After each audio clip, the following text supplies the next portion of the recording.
নিজেদের সমস্যা নিজেরাই সমাধান করব। আমাদের পৌরসভা আমরাই সাজাবো, জনগণের পাশে থাকব।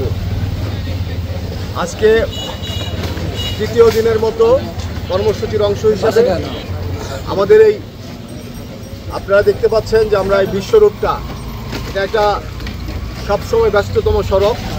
এই সড়কটা এই বর্ষার মধ্যে নানা রকম খানাখন্দে গাড়িগুলো চলতে পারে না, অনেক সময় গাড়ি উল্টে যায়, রিক্সা উল্টে যায়, জনগণ ব্যথা, যারা আরোহী থাকে তারা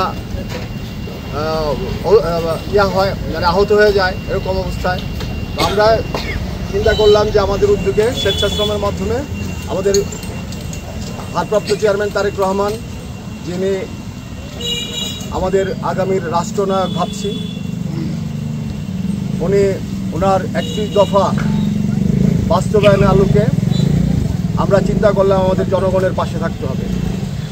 পদ্মা সেতু, মেট্রো রেল এবং এলিভেটেড এক্সপ্রেসওয়ে নির্মাণের গর্বিত অংশীদার বসুন্ধরা সিমেন্ট। বিভিন্ন পৌরসভার ভিতরে আমরা কালকে কবরস্থানে আমরা বৃক্ষরোপণ করেছি, কবরস্থানে সংস্কার করেছি। আজকে এই বিশ্ব রোডের এই রাস্তাটা আমরা সংস্কার করলাম, মেরামত করলাম। তারপরে আমরা এই যে এখানে সুপেয় পানির ব্যবস্থা করছি।